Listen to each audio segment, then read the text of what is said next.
Hello friend, इस video में आपको बताने वाला हूं इस तरीका का oil and gas refinery plant का आइसोमेट्रिक पाइप ड्राइंग हम कैसे देखते हैं, इसका व्यू कैसे देखते हैं, इसका पाइप का फैब्रिकेशन कैसे करते हैं, इसको इरेक्शन कैसे करते हैं, इसमें जो कोऑर्डिनेशन होता है इसका कोऑर्डिनेशन कैसे देखते हैं। तो यहाँ पर देख सकते हैं ये जो ड्राइंग है ये रिफाइनरी प्लांट में जो पाइप वगैरह जो लगता है उसी का ये जो ड्राइंग है।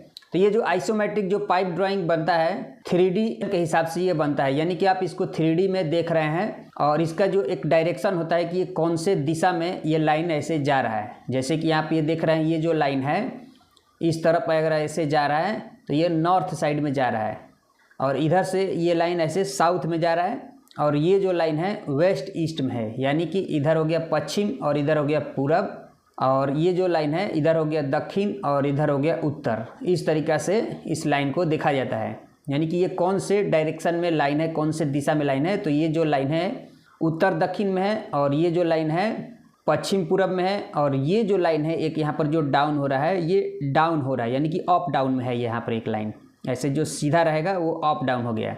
अब इसमें एक चीज़ यहाँ पर देता है कि ये लाइन जो है कितने ऊंचाई पर है, तो उसके लिए यहाँ पर देता है एलिवेशन। देखिए यहाँ पर लिखा गया EL और प्लस लिखा गया, यानी कि यहाँ पर देखिए ये 10 लिखा गया है, इसको आप 10 को अगर छोड़ देते हैं क्योंकि ज़मीन का एलिवेशन पूरा धरती से अंदर से लिया जाता है, पाताल लोक से 1 लाख एलिवेशन लिया जाता है। 1 लाख यानी कि जहाँ पर आप खड़े हैं जिस प्लांट में वहाँ तक 1 लाख यानी कि 0 एलिवेशन हो गया। तो 10 अगर आप माइनस कर देते हैं इसमें तो यहाँ पर जो होगा, तो यहाँ पर क्या होगा कि 3 मीटर 530 mm हाइट हो जाएगा। देख सकते हैं 3 मीटर के ऊंचाई पर यह लाइन जाएगा इस तरीक़ा से। यहाँ पर एक रेड्यूसर लगा हुआ है ई-सेंट्रिक रेड्यूसर, तो ये पाइप का एलिवेशन और ये पाइप का एलिवेशन अलग अलग हो जाएगा 14 mm सिर्फ। यहाँ से इस लाइन से ये वाला लाइन 14 mm अप में हो जाएगा। तो क्या होगा कि यहाँ का जो एलिवेशन है यहाँ से एलिवेशन 14 mm अप में दिखाएगा। तो देखिए यहाँ पर 3 मीटर 544 है और यहाँ पर 3 मीटर 530 है इसका एलिवेशन जो है। तो इस तरीक़ा से इसमें जो है देखा जाता है इसका ऊंचाई। अगर आप इसमें जैसे इसका कोऑर्डिनेशन जो दिया गया है, देखिए हर जगह पर कोऑर्डिनेशन दिया गया है, यहाँ पर दिया गया है, ये टी के सेंटर का कोऑर्डिनेशन दिया गया है। ये जो लाइन ऐसे जब ये डाउन हुआ तो यहाँ पर जो कोऑर्डिनेशन दिया गया है सेम उतना ही ये भी कोऑर्डिनेशन रहेगा, लेकिन सिर्फ जितना यहाँ पर ये डाउन हो गया जैसे 1 मीटर 918 mm, तो इसके एलिवेशन में डाउन दिखाएगा। इसका एलिवेशन से आप माइनस करेंगे 3 मीटर 544 से 1 मीटर 627 माइनस करेंगे तो आपको 1 मीटर 918 mm ये डायमेंशन आएगा कि यहाँ से लाइन डाउन में आ गया है। तो इसीलिए यहाँ पर अलग अलग कोऑर्डिनेशन देता है कि यहाँ का कोऑर्डिनेशन अलग है, यहाँ का कोऑर्डिनेशन अलग है। वैसे ही यहाँ पर देखिए इस तरफ जब ये लाइन आ रहा है तो यहाँ पर एक टी लग रहा है, तो टी का यहाँ पर टी का सेंटर का कोऑर्डिनेशन अलग है और यहाँ से एक ब्रांच निकल रहा है जो वेस्ट साइड में यानी कि पश्चिम साइड में जा रहा है, तो उसका कोऑर्डिनेशन अलग है। तो ये जो है सिर्फ इसमें ईस्टिंग में फ़र्क हो जाएगा। देखिए यहाँ पर ईस्ट जो दिया गया है ई लिखा हुआ है, यहाँ पर भी ई लिखा गया है। तो यहाँ का ईस्टिंग डायमेंशन है 82680 और यहाँ पर जो ईस्टिंग है 82604। यहाँ पर इस तरीक़ा से डायमेंशन दिया गया है। तो क्या होता है ईस्टिंग के हिसाब से हमें पता चलता है कि हमें कौन से कॉलम से कितने दूरी पर इस लाइन को रखना है, हमें ये ईस्टिंग से पता चलता है, यानी कि ईस्ट में दूरी दिखाता है। जैसे मान लीजिए कि यहाँ पर कोई पिलर है और उसका ईस्टिंग है 82000 है। यहाँ पर कोई मान लीजिए कि पिलर है जहाँ पर हमें लाइन को इरेक्शन करना, वहाँ पर एक पिलर है उसका ईस्टिंग दिया गया है 82000 है और यहाँ पर जो ईस्टिंग है इस लाइन का जो ईस्टिंग है 82680 है। तो क्या होगा कि उस पिलर से 680 mm आगे चला जाएगा क्योंकि ये ईस्टिंग है तो आगे चला जाएगा। अगर इस पिलर से ये डायमेंशन कम रहेगा तो वो क्या होगा कि वेस्ट साइड में आ जाएगा। इस तरीक़े से इसका ईस्टिंग होता है। सेम वैसे ही नर्थिंग भी होता है। जैसे यहाँ पर जो नर्थिंग डायमेंशन दिया गया है देख सकते हैं 24633। अब क्या होगा कि ये नर्थिंग दिया गया है, तो यहाँ से नॉर्थ की तरफ जब आप ये लाइन को ऐसे बढ़ते हैं देखते हुए, जब आप यहाँ पर आएंगे एल्बो के सेंटर पे, तो यहाँ पर क्या होगा इसका जो नर्थिंग है वो प्लस दिखाएगा क्योंकि ये नर्थिंग है। तो नॉर्थ की तरफ जाएंगे तो यहाँ पर प्लस हो जाएगा। कितना प्लस होगा, यहाँ सेंटर से ये देखिए 12 मीटर 127 mm और 115 mm ये दोनों को प्लस करके और इसमें आप प्लस करेंगे इसके नर्थिंग में, तो यही वाला डायमेंशन आएगा 36875। यही वाला डायमेंशन आएगा। यानी कि जब आप इस माइनस यहाँ के नर्थिंग से जब आप इसको माइनस करेंगे तो क्या होगा कि आप साउथ की तरफ आएंगे। यहाँ से जितना कम होते हुए आएगा तो वो साउथ की तरफ बढ़ते हुए आएगा। देखिए यहाँ से और ये टी के सेंटर तक जो ये डायमेंशन दिया गया है, सेंटर से ये सेंटर तक 450 mm है। तो इसमें नॉर्थिंग में माइनस करेंगे 450 mm, साउथ की तरफ आ जाएगा तो यहाँ पर आएगा 24183। देख सकते हैं यहाँ पर लिखा गया है, और यहाँ पर 24633 है, और यहाँ पर 24183 है। तो ये क्या हो गया, माइनस हो गया। इसमें 450 mm, इसमें नॉर्थ डायमेंशन माइनस हो गया। ये माइनस हुआ तो क्या हुआ, साउथ की तरफ आ गया। ये जो लाइन है साउथ की तरफ आ गया। तो वैसे ही हम पिलर में भी मिलाएंगे कि उस जो कॉलम, जिस कॉलम के पास हम खड़े हैं उसका नॉर्थिंग कितना है, उससे ये प्लस दिखा रहा है या माइनस दिखा रहा है। अगर इस कॉलम का मान लीजिए कि नॉर्थिंग दिया गया है 24000, इस कॉलम का नॉर्थिंग दिया गया है 24000, तो क्या होगा कि इस कॉलम से ये वाला जो लाइन है थोड़ा आगे जाएगा। कितना आगे जाएगा, 183 mm थोड़ा सा आगे रहेगा इस कॉलम के सेंटर से। इसी तरीक़े से जो है नॉर्थिंग, ईस्टिंग और कोऑर्डिनेशन इसमें देखा जाता है। तो इसको जो है इरेक्शन के टाइम पे आपको देखा जाएगा कि कैसे हमें देखना है। जब लाइन को फैब्रिकेशन करना होता है तो हमें सिर्फ पाइप का डायमेंशन देखना है, पाइप का मेटल देखना है कि कौन सा मेटल है और इसमें कौन सा फिटिंग्स लग रहा है, वो सब हमें देखना होता है। तो देख सकते हैं यहाँ पर, यहाँ से लेकर के यहाँ तक एक पाइप लगा हुआ है जिसका डायमेंशन अगर देखना है तो उसके लिए हमें यहाँ पर 2 नंबर में जाना होगा, मटेरियल लिस्ट में। यहाँ पर आपको पता चलेगा कि ये कितना इंच का लाइन है। देखिए यहाँ पर लिखा गया है 50, तो ये जो लाइन है 2 इंच का लाइन है। ये जो है नॉमिनल बोर डाया यहाँ पर लिखा गया है, नॉमिनल बोर डाया 50 लिखा गया यानी कि 2 इंची। यहाँ पर नॉमिनल बोर डाया, यहाँ पर फर्स्ट वाला जो पाइप का डायमेंशन 80 लिखा गया है, तो ये 3 इंच का लाइन हो गया। यानी कि इधर वाला जो लाइन है ये 3 इंच का लाइन है। यहाँ पर जो रेड्यूसर जो लगा हुआ है, देखिए यहाँ पर डायमेंशन लिखा गया है 80/50 DN, यानी कि नॉमिनल डाया 80/50 का यहाँ पर एक रेड्यूसर लगा हुआ है। ये जो रेड्यूसर है ई सेंट्रिक रेड्यूसर है। इसका एक तरफ एक बराबर रहेगा और एक तरफ स्लोपिंग जैसे यानी कि डिग्री में रहेगा, तो वो होता है ई सेंट्रिक रेड्यूसर, जो 2 साइज लाइन को एक साथ जोड़ने में काम आता है। इधर में 3 इंच का है, इधर का 2 इंच का है। इस लाइन को जोड़ा जाएगा और फ्लैट पोजीशन डाउन में रखना है। यहाँ पर देखिए सीधा वाला नीचे और डिग्री वाला ऊपर। ऑफसेट डायमेंशन 14 mm दिया गया है। यहाँ से टी को क्या करना है, यहाँ पर डायरेक्ट, यहाँ पर ये रेड्यूसर को क्या करना है, डायरेक्ट यहाँ पर टी में लगाना है और टी का जो एक फेसेट डाउन में रखना है। और ये जो टी का जो डायमेंशन है वो 80/80 लिखा गया है, यानी कि ये 3 इंच/3 इंच का यहाँ पर एक टी लग रहा है। उसके बाद इसमें एक पाइप लग रहा है। फिर यहाँ पर आगे में आते हैं तो यहाँ पर आकर के एक पाइप आ रहा है, ऐसे पाइप आकर के यहाँ पर एक एल्बो लग रहा है। तो यहाँ से ये लाइन कैसे आ रहा है, वेस्ट में आ रहा है, यानी कि पश्चिम में आ रहा है। यहाँ पर फिर एल्बो लगा करके यहाँ से लाइन जो है दक्षिण साइड में जा रहा है, यानी कि साउथ में जा रहा है। ऐसे यहाँ पर एल्बो लगा हुआ है। और देखिए यहाँ पर एक जॉइंट का सिंबल दिया गया है, यहाँ पर जो वेल्डिंग का सिंबल दिया गया है, तो ये जो है शॉप में वेल्डिंग होगा। यहाँ पर FW लिखा है, तो ये फील्ड वेल्ड होगा। जब आप इरेक्शन करेंगे इस लाइन को तो यहाँ पर इस जॉइंट को करना है, दोनों को एक ही साथ में नहीं जोड़ देना है। ये 2 पार्ट में लाइन इस तरीक़ा से रहेगा। ये यहाँ एल्बो तक ये अलग बनेगा और ये जॉइंट से लेकर के यहाँ एंड तक अलग ये स्पूल रहेगा। तो काफ़ी ये लंबा स्पूल है। देखिए 12 मीटर 127 mm का है यहाँ तक। और ये वाला जो है एल्बो सेंटर से लेकर के यहाँ एंड तक टोटल डायमेंशन इधर है 3 मीटर 2 और इधर है 2 मीटर 600, लगभग 5 मीटर से थोड़ा ज़्यादा है, 5.5 मीटर का ये लाइन है। तो इस तरीक़ा से आपको पहले बेसिक इन्फॉर्मेशन आपको पहले जानकारी लेना है। उसके बाद यहाँ से ये लाइन देखिए पाइप ऐसे आ रहा है, इसमें बीच में सिर्फ ये सब सपोर्टिंग का व्यू दिखा रहा है। यहाँ पर भी एक सपोर्ट लगा हुआ है, यहाँ पर एक पाइप सपोर्ट का सिंबल दे रहा है, यहाँ पर एक पाइप सपोर्ट का दे रहा है। तो यहाँ पर 4 जगह जो है पाइप का सपोर्ट का सिंबल दे रहा है और बीच में एक एरो दे रहा है कि लाइन जो है इस तरफ से ऐसे इसका एरो दिया गया है, यानी कि इसका जो फ्लो रहेगा वो इस तरफ रहेगा। जो भी केमिकल आएगा यहाँ से, जब ये टी से ऊपर आएगा और एक इधर भी जा रहा है और यहाँ से इधर जा रहा है, यानी कि यहाँ से जो मटेरियल आएगा एक इधर जाएगा और थोड़ा उधर भी जाएगा। तो यहाँ से इस तरफ आकर के और इस तरफ ये जा रहा है। और यहाँ पर आकर के आगे में एक टी लग रहा है यहाँ पर, जिसका एक फेस वेस्ट साइड में है। यहाँ पर एक टी लग रहा है, उसका डायमेंशन 80/50 दिया गया है, यानी कि 3 इंच/2 इंच का है। यहाँ पर एक 2 इंच का ब्रांच ऐसे रहेगा जो जा कर के किसी और लाइन में कनेक्शन होगा, उसका ड्राइंग नंबर यहाँ पर दिया गया है। उसके बाद फिर आगे में आते हैं तो यहाँ पर देखिए ये पाइप हो गया जिसमें एक सपोर्टिंग यहाँ पर दिया गया है।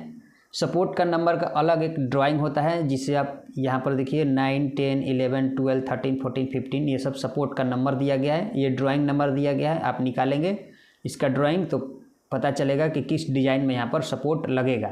उसके बाद यहाँ पर देखिए एक टी लग रहा है, उसका भी डायमेंशन देखिए यहाँ पर लिखा गया है 80x50, यानी कि 3 इंच बाई 2 इंच का एक टी लग रहा है। जो ब्रांच जो टी का जो निकल रहा है वो ईस्ट साइड में रहेगा, यानी कि पूरब साइड में जाएगा। इस तरीक़ा से पूरब साइड में, ये वाला पश्चिम में रहेगा और ये इसका टी का मुँह जो है पूरब साइड में एक रहेगा।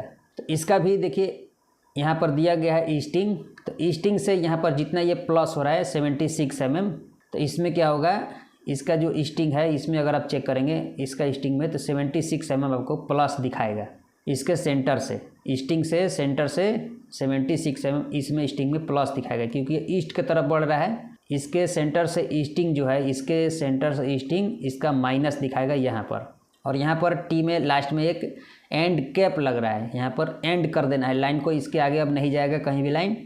इसको एक एंड कैप आता है, राउंड टोपी जैसा रहता है, पाइप में लग जाता है, जो लाइन को एंड कर दिया जाता है।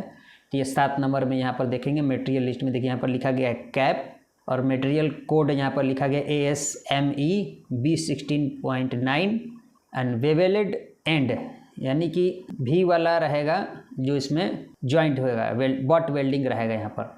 तो इस तरीक़ा से इस लाइन को पहले देखा जाता है बेसिक, कि किस तरह से लाइन जा रहा है, क्या क्या इसमें लगा हुआ है।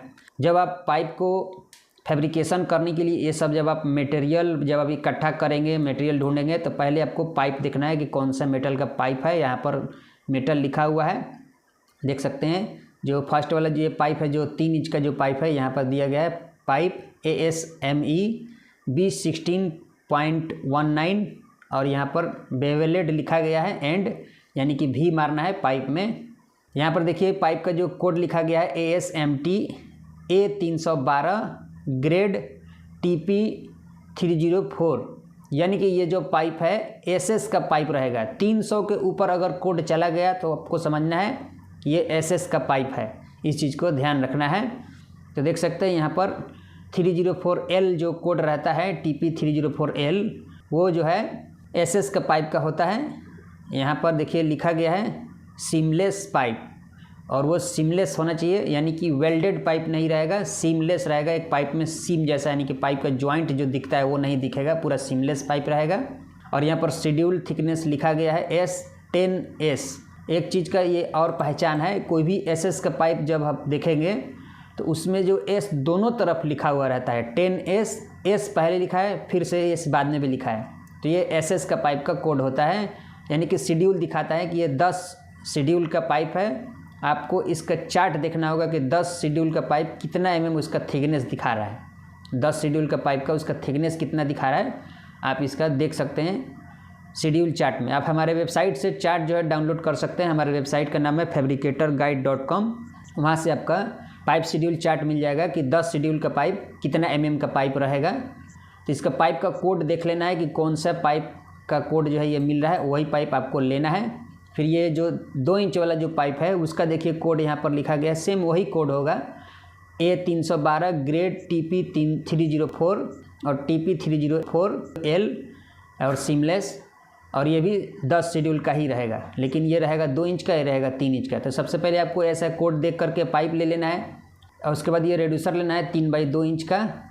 तो उसका देखिए रेड्यूसर जो है 4 नंबर में यहाँ पर दिखाएगा, इसेंट्रिक रेड्यूसर, और ये बेवेलेड रहेगा, यानी कि भी रहेगा दोनों साइड में।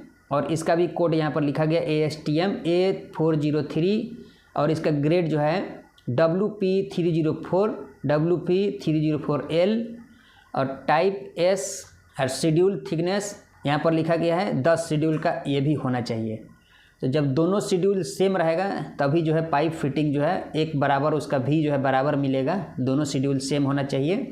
इस तरीक़े से शेड्यूल लेना है देख करके कि 10 शेड्यूल का है या 20 शेड्यूल का है या 80 शेड्यूल का है या 160 शेड्यूल का है। डबल एक्सेस S शेड्यूल तक आता है, तो आपको देख लेना है कि कितना शेड्यूल का पाइप इसमें दिखा रहा है, कितना शेड्यूल का मटेरियल दिखा रहा है, वो सब आपको शेड्यूल और मेटल देख करके लेना है। तो ये भी SS का ही रहेगा रेड्यूसर जो है। उसके बाद T जो दिया गया है, T का देखने के लिए हमें 3 नंबर में देखना होगा। देखिए यहाँ पर लिखा गया है T, इसका भी यहाँ पर कोड दिया गया ASTM A403 grade WP304 WP304L। ये जो 10 शेड्यूल का T जो है लेना है, वो भी 10 शेड्यूल का रहेगा। उसके बाद ये जो डाउन हो रहा है पाइप, वो भी 3 इंच का ही पाइप रहेगा, इसी में से आपको काटना है पाइप जो है, सिर्फ आपको डायमेंशन निकालना होगा। फिर उसके बाद यहाँ वाला जो पाइप है वो भी हम लेंगे। यहाँ पर दिया गया है 12 मीटर 127 mm। इसमें आपको ये एल्बो के जॉइंट से और ये टी के सेंटर तक डायमेंशन दिया गया है 12 मीटर 127 mm। तो आपको क्या करना होगा, ये टी का सेंटर डायमेंशन माइनस करना होगा, ये सेंटर से ये जॉइंट तक जितना इसका डायमेंशन है उतना माइनस करना होगा। तो जो भी आपको पाइप का डायमेंशन सब इसमें से ले लेना है। तो इस तरीक़े से आपको पूरा मटेरियल जो है पहले ले लेना है। तो आपके पास पाइप हो गया, रिड्यूसर हो गया, टी हो गया, एल्बो भी ले लेना है। एल्बो का देखिए 6 नंबर में यहाँ पर देगा 90 degree elbow, long radius elbow, इसका भी कोड यहाँ पर दिया गया ASME B16.9। बेवलेट एंड रहेगा यानी कि भी वाला सिस्टम रहेगा, यानी कि बट वेल्डिंग होगा। और A403 ग्रेड यहाँ का WP304 WP304L टाइप, और इसका शेड्यूल 10 रहेगा। और कोड आपको चेक कर लेना है। तो इस तरीक़े से आपको ये भी, और यहाँ पर भी एक टी है जो 3/2 इंच का है, और यहाँ पर भी एक टी है जो 3/2 इंच का है। तो दोनों टी ले लेना है। उसके बाद यहाँ पर एक एंड कैप है, तो वो 7 नंबर में मिलेगा। देखिए यहाँ पर कैप है, उसका भी यहाँ पर A403 और ग्रेड 304 और WP304L, और इसका भी 10 शेड्यूल का होना चाहिए। 80 साइज लिखा गया, यानी कि 3 इंच का होना चाहिए, और भी वाला होना चाहिए। इसमें भी मार करके बट जॉइंट यहाँ पर लास्ट में टी में लगेगा, टी को एंड कर देना है। तो सारा मटेरियल और पाइप आपके पास आ जाएगा। उसके बाद आपको पाइप का डायमेंशन निकालना है। यहाँ पर क्या करना है कि ये जॉइंट से लेकर के पहले, ये सबसे पहले आपको क्या करना है, जब आपका मटेरियल पूरा आ जाएगा तो पहले सबसे बड़ा वाला पाइप को आपको कटिंग करना है। आपके पास जो पाइप पड़ा है, मटेरियल वगैरह कोड वगैरह सब कुछ चेक कर लेंगे, और सबसे बड़ा वाला पाइप आपको पहले काटना है, उसको बनाना है। तो उसका जो है 12 मीटर 127 दिया गया है। तो टी का सेंटर डायमेंशन हम माइनस करेंगे। ये जितना भी फिटिंग्स है सबका डायमेंशन चार्ट हमारे वेबसाइट से डाउनलोड कर सकते हैं, शेड्यूल चार्ट जिसका नाम है। हमारे वेबसाइट का नाम है fabricatorguide.com। वहाँ से आपको यह फिटिंग डायमेंशन चार्ट मिल जाएगा, वहाँ से आप डाउनलोड कर सकते हैं। एक और वेबसाइट है fittertraining.com, वहाँ से भी आप फिटिंग्स डायमेंशन चार्ट वहाँ से डाउनलोड कर सकते हैं। फिटिंग डायमेंशन चार्ट कैसे देखना है उसमें पूरा वहाँ पर बताया गया है कि कैसे देखना है, कैसे माइनस करना है। तो यहाँ पर जो है फिटिंग्स डायमेंशन चार्ट देख करके या फिर डायरेक्ट टी का डायमेंशन आप चेक कर लेंगे कितना आ रहा है सेंटर से, यानी कि टोटल डायमेंशन चेक करेंगे और उसको 2 से डिवाइड कर देंगे। क्या करेंगे हम, आप यहाँ से डायरेक्ट भी चेक कर सकते हैं। जो आपके पास टी पड़ा होगा तो उसका पूरा फुल लेंथ चेक करेंगे यहाँ से लेकर यहाँ तक, और उसको 2 से माइनस कर देंगे तो बीच का सेंटर डायमेंशन निकल जाएगा कि यहाँ से यहाँ तक कितना दूरी है। तो यहाँ पर आपको माइनस कर देना है ये वाला डायमेंशन से, 12 मीटर 127 से माइनस कर देंगे तो आपका यहाँ का पाइप का डायमेंशन निकल जाएगा यहाँ एंड तक। उसके बाद आपको क्या करना है कि ये पाइप को कटिंग करना है। अगर आप चाहते हैं कि इसमें 20-50 mm प्लस करके रखना चाहते हैं तो आपको माइनस करने का ज़रूरत नहीं है, जितना दिया है उतना ही पर काट देना है। क्योंकि अगर इस तरीके का फील्ड जॉइंट होता है तो उसमें हमेशा 50 mm 60 mm प्लस करके रखा जाता है 100 mm। तो जितना माइनस आप कर रहे हैं 76 mm, उसमें क्या करना है उतना प्लस ही छोड़ देना है, तो माइनस करना ही नहीं है। जितना प्लस कर रहे हैं वहाँ पर एंड में लिख देना है मार्कर से कि इसमें प्लस किया गया है, यानी कि जितना mm प्लस है उसमें लिख देना है ये डायमेंशन और प्लस इतना mm, यानी कि ये ज़्यादा है। जब इसको इरेक्शन किया जाएगा तो उतना कटिंग किया जाएगा चेक करके कि हमारा लाइन सही जगह पर उतना पर आ रहा है या नहीं आ रहा है। कभी कभी क्या होता है कि लाइन जो है छोटा पड़ जाता है या बड़ा हो जाता है, तो इसके लिए हमें पाइप बड़ा रखना पड़ता है। फैब्रिकेशन में 50 mm या 100 mm पाइप को बड़ा रखना पड़ता है। इधर का जब आप फिटिंग करेंगे तो यहाँ पर इस तरफ टी है, इस तरफ एल्बो है, तो ये पाइप फिक्स रहेगा, इसमें कोई बड़ा छोटा नहीं रखना है।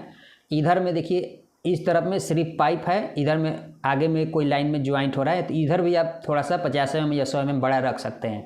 तो अब यहाँ का पाइप का डायमेंशन कितना दे रहा है देख सकते हैं, ज्वाइंट से लेकर के एंड तक 2 मीटर 687 mm दे रहा है।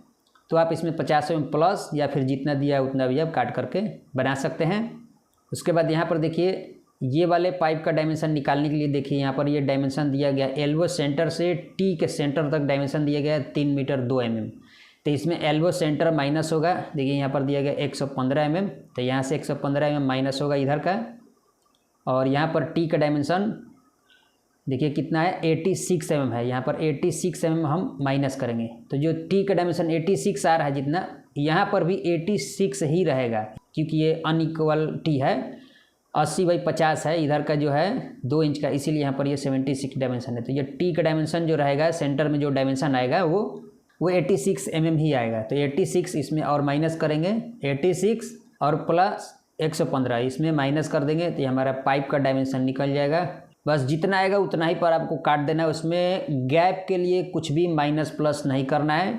जितना डायमेंशन आ रहा है उतना ही पर आप काट देंगे, ग्राइंडिंग मारेंगे, भी मारेंगे तो वो उसमें गैप का मेंशन उतना ही हो जाता है। इसमें आपको प्लस नहीं करना है, ना माइनस करना है ना प्लस करना है। जितना डायमेंशन आ गया ये 3 मीटर 2 mm में 86 माइनस करेंगे, 115 माइनस करेंगे, जितना आ रहा है उतना ही पर कटिंग कर देना है। उतना ही में आपको, क्योंकि 4 mm इधर भी गैप आएगा, 4 mm इधर भी गैप देना है वेल्डिंग करने के लिए, तो उसमें मेंशन हो जाता है।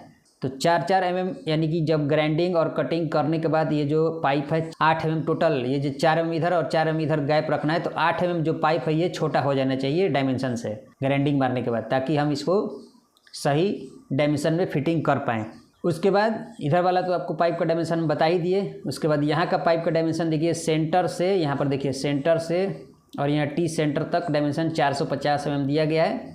तो इसमें भी माइनस होगा 86 mm, यहाँ पर जो दिया गया है टी का डायमेंशन 86, यहाँ पर 86 इधर भी माइनस होगा और 86 इधर भी माइनस होगा, यानी कि 2 बार 86 माइनस होगा।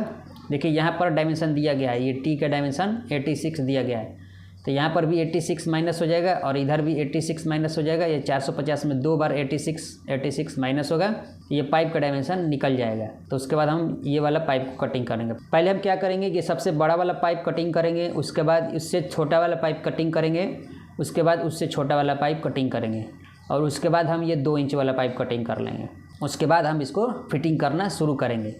ध्यान देना है, यहाँ पर जब आप इसको फिटिंग करेंगे तो इसका रेड्यूसर का जो फ्लैट पोजीशन है वो नीचे होना चाहिए, और इसका जो है टी का जो डायरेक्शन है डाउन की तरफ होना चाहिए। जिधर डाउन रहेगा उधर ही फ्लैट पोजीशन नीचे की तरफ रहेगा, यानी कि जिधर ये पाइप डाउन हो रहा है उसी डायरेक्शन में ये रेड्यूसर का फ्लैट पोजीशन, यानी कि जो एक तरफ बराबर जो होगा उसी तरफ डाउन करके रखना है। उसका सेंटर लाइन मार्किंग करके रेड्यूसर को फिटिंग किया जाता है। तो इसका सेंटर लाइन कैसे मार्किंग किया जाता है, इसके ऊपर मैं ऑलरेडी एक वीडियो बना चुका हूँ, वो भी आप देख सकते हैं किस तरीके से सेंटर मार्किंग किया जाता है इस सेंट्रिक रेड्यूसर का। उसके बाद आपको ये एल्बो तक ला करके फिटिंग कर देना है इस लाइन में, और सपोर्टिंग देखना है कि किस तरह का सपोर्टिंग है इसमें। अगर इसमें आर पैड अगर दिया है अगर सपोर्ट में, तो आपको फैब्रिकेशन में ही आर पैड लगाना पड़ेगा। अगर आर पैड नहीं है तो आप इसको छोड़ सकते हैं, वहाँ पर जो भी गाइड सपोर्ट होगा और बाकी जो भी सपोर्ट होगा तो वहाँ पर वो लगेगा। अगर शू सपोर्ट या आर पैड सपोर्ट इसमें आ रहा है तो आपको फैब्रिकेशन में फिटिंग करना पड़ता है। तो उसके लिए आपको ये सपोर्ट ड्राइंग देखना होगा कि कौन सा यहाँ पर सपोर्ट लग रहा है। तो ये सब सपोर्टिंग का आपको ध्यान नहीं देना है। अगर सपोर्टिंग में आर पैड लग रहा है तो ही आपको फैब्रिकेशन में ये सब सपोर्ट लगाना है। तो उसके लिए आपको डायमेंशन देख लेना है। तो एल्बो सेंटर से पहला सपोर्ट का दूरी 642 mm दिया गया है। फिर ये सपोर्ट के सेंटर से दूसरा सपोर्ट 3 मीटर की दूरी पर है। फिर ये सपोर्ट से दूसरा सपोर्ट का दूरी भी 3 मीटर है। फिर ये सपोर्ट से दूसरा सपोर्ट का दूरी वो भी 3 मीटर है। इधर से डायमेंशन दिया गया है। बीच में यहाँ पर भी एक सपोर्ट है। ये टी के सेंटर से सपोर्ट का सेंटर डायमेंशन 278 mm पर दिया गया है। और बीच में एक सपोर्ट है जो ये टी के सेंटर से डायमेंशन दिया गया। पहला सपोर्ट 506 mm पर, फिर दूसरा सपोर्ट का दूरी 2 मीटर 7 mm पर। और यहाँ पर भी एक सपोर्ट है ये 2 इंच वाले लाइन में। ये जॉइंट से सपोर्ट का सेंटर 1 मीटर 780 mm की दूरी पर यहाँ पर सपोर्ट लग रहा है। देखिए यहाँ पर लिखा गया रेस्ट एंड गाइड, यानी कि यहाँ पर सिर्फ रेस्ट किया जाएगा और गाइड सपोर्ट रहेगा। तो हमारे उम्मीद से यहाँ पर हो सकता है कि आर पैड भी आना चाहिए, क्योंकि एसएस का पाइप है तो वहाँ पर डायरेक्ट हम सीएस के अगर किसी सपोर्ट पर रेस्ट करते हैं तो उसमें हो सकता है कि आर पैड भी लगे। तो आपको इसका सपोर्ट का डिटेल ड्राइंग देख लेना है कि किस तरह का सपोर्ट इसमें लग रहा है। तो इसी तरीक़े से इसको फैब्रिकेशन किया जाएगा। यहाँ पर एंड में सिर्फ आपको एंड कैप लगा देना है। ये लाइन जो है कंप्लीट हो जाएगा। यहाँ से लेकर के यहाँ तक ये स्पूल 1 रहेगा यहाँ पर, और यहाँ से लेकर के यहाँ तक ये स्पूल 2 रहेगा, या फिर स्पूल 1 या स्पूल 2 इधर भी आप कर सकते हैं। और सभी जॉइंट का आपको नंबर लिख देना है, कौन सा जॉइंट कितना नंबर है। आप 1 2 दे सकते हैं अगर इसमें नंबर नहीं दिया गया है तो जॉइंट का। और मार्कर से पेंट वाला एक मार्कर होता है, इसका जो लाइन नंबर है ड्राइंग का, यहाँ पर लाइन नंबर लिख देना है, स्पूल नंबर लिख देना है, ताकि पता चले। जैसे कि स्पूल नंबर 1, स्पूल नंबर 2 और लाइन नंबर एक ही रहेगा दोनों में। ऐसा लिख करके मार्कर से आपको इसको छोड़ देना है। इसमें टैग वगैरह लगता है, इसमें नंबर पंच नहीं किया जाता है, सिर्फ टैग के ऊपर नंबर पंच करके और वायर के जरिए बांध देना है।